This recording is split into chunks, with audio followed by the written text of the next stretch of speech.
आज आपण चोर पोलीस समोरासमोर बघितले. ते कुठे कसे तर सांगतो रामकृष्ण मंडळी.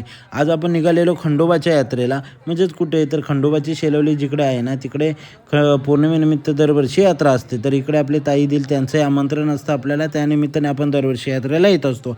यावर्षी यात्रेला आलेलो थोडी गर्दी कमी होती. आपण म्हटलं की यात्रेत नंतर जाऊया, अगोदर दर्शन घेऊया म्हणून डोंगरावर गेलो.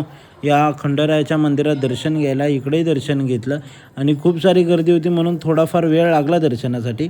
अगोदर आपण जुन्या मूर्ती जिकडे आहे तिकडे दर्शन घेतलं आणि त्यानंतर मुख्य मंदिरात तिकडे संचार वगैरे येत होते, दर्शन वगैरे घेतलं आणि त्यानंतर इकडचा व्ह्यू एन्जॉय करत होतो.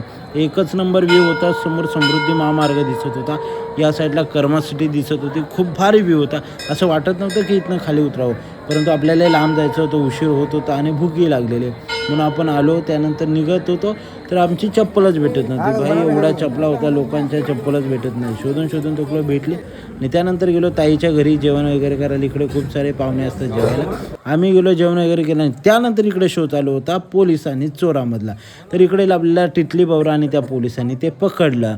इकडे खूप सारे लोक पैसे लावून खेळत होती, पोलिसांनी पकडलं. आता पुढे काय कारवाई केली असेल काय आयडिया नाही. आपल्याला निघायचं होतं त्यामुळे आपण दुर्लक्ष केलं आणि बाजारात थोडीफार शॉपिंग केली आणि घरी परतीचा प्रवास चालू केला. असं तर व्लॉग लाईक शेअर सबस्क्राईब नक्की करा.